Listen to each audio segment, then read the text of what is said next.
we're going to do the whole Game Awards 2024 react thing, but I'll tell you now, I'm pretty low spoons right now. My home life, my work life has drained a lot from me. So this is going to be Low Spoons Ghost reacts to the Game Awards 2024. We're going to do the Elden Ring stuff first. I should mention as well, by the way, I've basically gone through IGN's posts and pulled out all the ones that really appeal to me, and I'm just ignoring the rest, if I'm being brutally honest, because a lot of this stuff, like, what was it called? Witcher 4, I don't really care, to be completely honest. I don't care about that. So we're just going to skip a lot of the Game of Thrones, intergalactic stuff that doesn't appeal to me. We're going to start with Elden Ring. I'm a big Souls fan. I'm not a big Elden Ring fan, but this one I believe has co-op or something, so we'll just do this.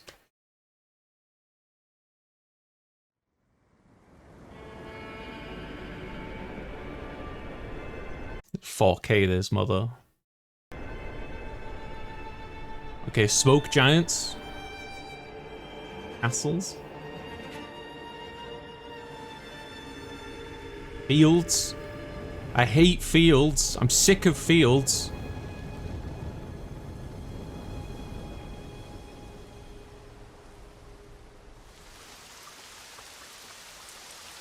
I like the rain. I know this is great reaction content right now.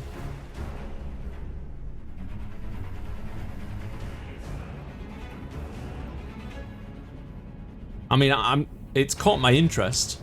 Again, I'm not a big fan of Elden Ring. I like Bloodborne, Sekiro, and Dark Souls 1 a lot more than Elden. And even Demon Souls a lot more than Elden Ring. But so far, this has really caught my interest, and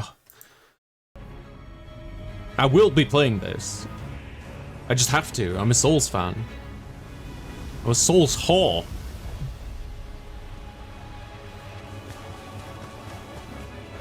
Seekers of redemption. Nice sword, bro. I see how it's kind of corrupt on one side, and you got some blue on you. A bit Artorias-like, if you ask me. You were chosen, thrown together by forces beyond our control. Bro, we've got Legend of Zelda at home. If that's not spiders, if that's like another Berserk reference. Let's have a look at this. Polearm. Okay. Oh, Centipede Demon. My favorite boss in Dark Souls 1. It's one of the worst fights, but it's one of the most, like, one of my favorite designs in Dark Souls 1. I was thinking about this earlier as well. Like, I do feel like Elden Ring kind of lacks a lot of these creative monsters. There's just a lot of dragons and wolves. And, like, there's a bunch of different humanoid enemies, but there's not enough monsters in Elden Ring. We got lobsters. All right, cool. You know, big deal.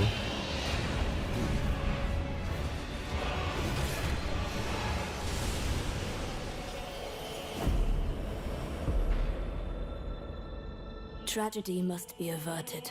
Oh, piss off. Look at this. Dark Souls 3 looking. Averted.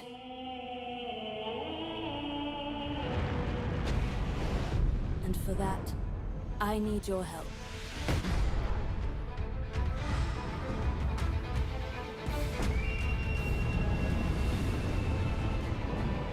I'm glad we've got other ways of traversal, though. This actually makes me very happy, this, because my biggest complaint with Elden Ring is just running through open fields, and, like, having, like, more elevation is going to be so much better. Stand tall. The night. Oh, that was cool, running up the wall. The night is far from over. Oh, it's him. Why are they just recycling stuff from Dark Souls?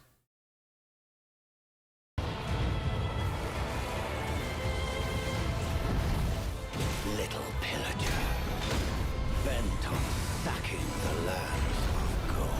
Oh, that's not Gaping Dragon, but it kinda is. And all who dare approach. Yo, that looks sick. Yo, Cerberus? That's kind of sick. Oh, wow. Dude, this fight alone is like... This is the coolest thing I've seen in this whole, like, trailer. Band together and prepare to claim.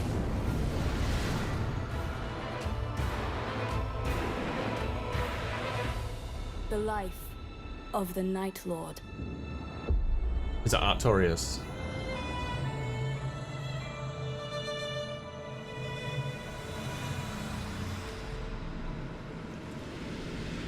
I mean, it looks kind of like Artorias' weapon, to be honest. And they've got the azure blue, and he has the arm down.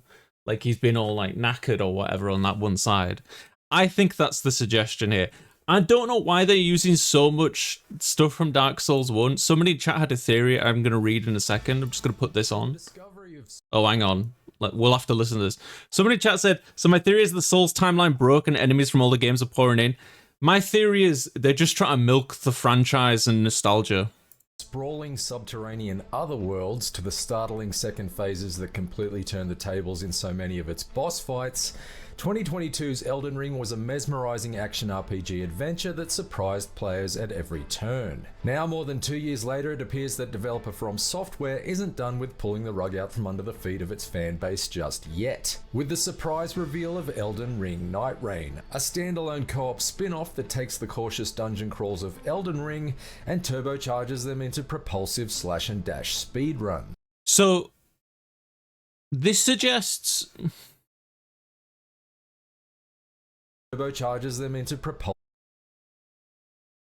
standalone co-op spin-off. To me, this suggests that it's going to be... do you know how you would get, like, back in the day, you would get Bloodborne and then Game of the Year edition Bloodborne? This is what this kind of looks like to me. The cautious dungeon crawls of Elden Ring. They're basically like re-releasing the entire game, remixing aspects of it, similar to like Kingdom Hearts whatever remix, remixing aspects of it, introducing some older bosses. Look, this guy's a bird head, introducing new elements and mechanics. But I think it's going to be the same game, but we have an official co-op mode now. Turbocharges them into propulsive slash and dash speedruns. After spending some 6 hours of hands-on time with this bold new spin on From Software's own Souls-like formula, I can confirm that Night Rain is shaping up to be something truly unique. If Elden Ring was one of 2022's biggest chart-topping hits, then Night Rain would appear to be its dance floor-filling remix. Chopped up, intensified in beats per minute, and designed to both excite fans of the original and broaden its appeal to the masses.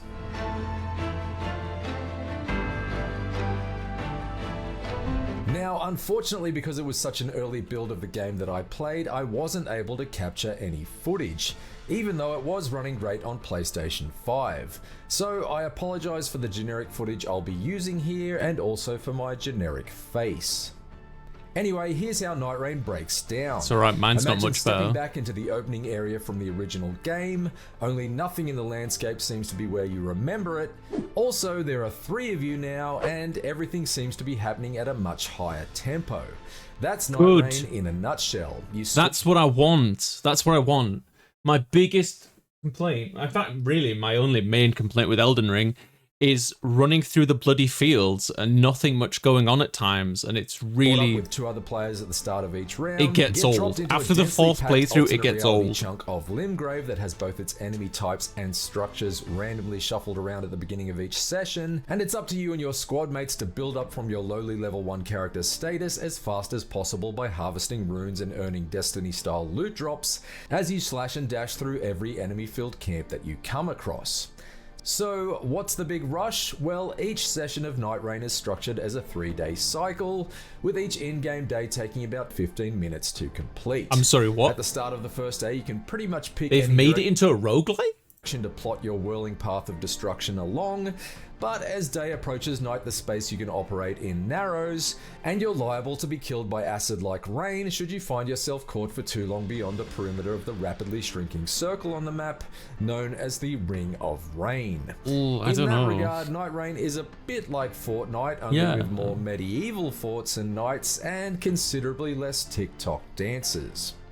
Once the Ring of Rain reaches its smallest diameter at the end of the day, a major boss fight is triggered. Like the rest of Night Rain's enemies, these end-of-day bosses are always randomized, and during my repeat runs, I experienced clashes. So it's like you've got 45 minutes to do as much as you can, and then you're forced into a big boss battle. Okay. with familiar returning foes like a draconian tree sentinel, as well as some brand new nasties like the centipede, a towering twisting swarm of disgusting limbs, prone to detaching its body it's parts not in an new. attempt to divide itself and conquer my crew. With it's the not day new. 1 boss dealt with, day 2 begins and the Ring of Rain rescinds, allowing your squad to take a breath, regroup, and then resume ransacking the map for upgrades in preparation for the more challenging foes to come at the end of days 2 and 3. It's a structure that allows for a gradual build of tension before a palpable sense of accomplishment and release with each boss felled.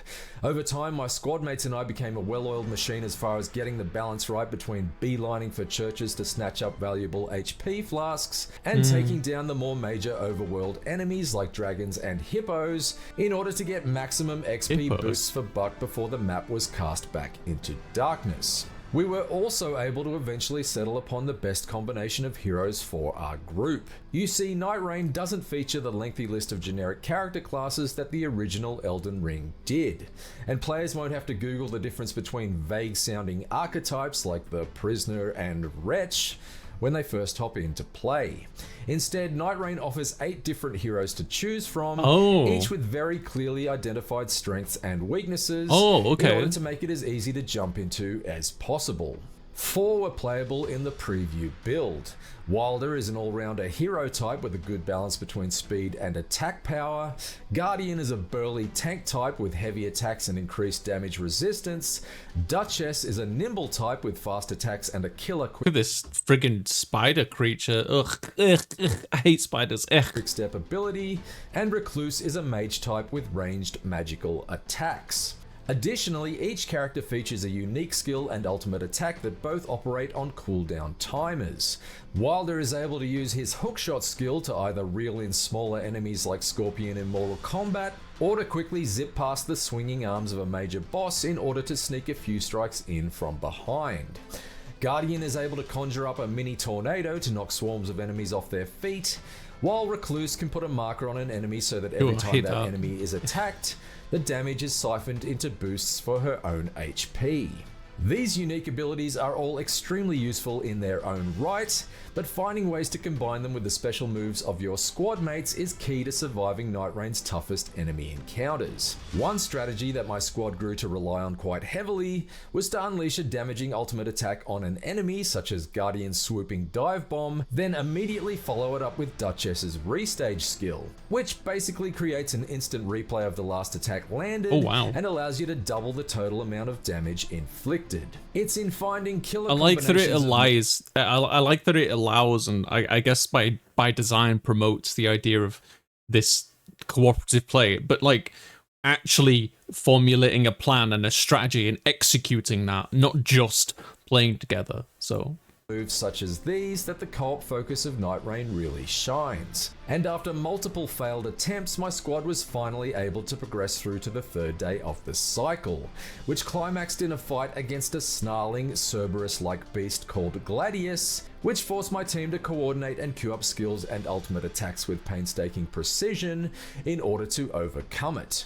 Gladius is just the first of 8 major bosses to take down in Night Rain, each with their own 3-day cycle leading up to them. In addition to the randomization of enemy types and structures, further wrinkles will be introduced into each boss cycle, such as live volcanoes and forests full of rot, in an effort to prevent the landscape from ever growing too predictable. That's along with random events like meteor strikes, swarms of giant ants to fend off, and the surprise invasion of powerful tormentors like Margit the Fell Omen in an attempt to impede your progress. God. In addition to the approachability of its roster of playable characters, Night Rain has polished up a lot of Elden Ring's more abrasive edges to make it a far more friction-free experience. A new wall jump move allows you to quickly hop up and over steep sections of the terrain, while the removal of any fall damage means you can lunge off cliffs or down dark holes without pausing to study your surroundings for safety. There's no fall damage now? I'm not against it, I'm just in shock. Platforms. You only need to walk near a site of grace to top up your health and flasks. And if you want to spend some runes to level up, you just button mash through pages of auto leveling that best suits the base traits of your chosen character. Rather than having to agonize over whether you should allocate a point to faith or dexterity. Yeah, no, I like that. It all gives each session the feeling of being shuttled along in an intense speed run. And you can get around even faster by using spectral hawks to vault across great distances of the map. Death is not necessarily the end in Night Rain either. If you find yourself down, you have a near death meter that appears above you, and your squad mates must attack you while you crawl along the ground until the meter is reduced and you can return to the fray. Have to attack you to revive you. It's slightly odd to basically kick a friend while they're down, but it's a system that works quite well. It's quite funny though, people are going to enjoy that. You can use ranged attacks like magic or crossbows to revive a down squad mate from a distance without the risk of putting yourself in harm's way. Should all three of you be wiped out at once, it's the end of the session, and you must restart day one with everyone back at level 1. So you need to stay on your toes in order to keep the rest of your squad on their feet whenever possible. While there's no doubt that elements of it are inspired by the likes of Destiny and Diablo 4, it needs to be said that Elden Ring Night Rain is not a live service game. Once you buy it, you get access to the complete package, and there are no battle passes or microtransactions to contend with. It can also be played in single player should you wish to stay offline, with enemy health pools that scale down so that it's not too overwhelming for solo players. Okay, yeah, because I'm a solo player. There are currently no plans to allow players to play in pairs. As someone who has sunk hundreds of hours into Elden Ring, both in the original 2022 game and this year's Shadow of the Erdtree DLC, I can confidently say that From Software is onto something truly spectacular with Night Rain. Cutting throats at breakneck speed with a pair of friends in tow has been a consistently exhilarating experience so far, and especially gratifying when you work together to topple its toughest bosses using each character's special abilities in tandem. Assuming the developers can throw enough randomized elements to keep each 3-day assault feeling fresh, then Elden Ring Night Rain could well provide an exciting change of pace for existing fans and an enticingly accessible entry point for newcomers when it launches sometime in 2025. So, what do you think? Are you excited? I'll tell you what I for think, Elden Mr. Ring Night Nosehead. Rain, or do you prefer things slow and steady rather than rough and ready? Let me know in the comments below, and I'm looking be sure forward to to read it. my full impressions and get your fix for all things Elden Ring Night Rain I'm looking forward to it. on IGN. Definitely have to get it. I'm quite intrigued. I'm quite intrigued. Together and prepare to crawl. These wolves look so cool. But if you're a solo player and you die, does that mean you have to so you have to effectively do it like deathless? Do you go back to the beginning? I don't know. I'm very intrigued. I'll definitely have to get it.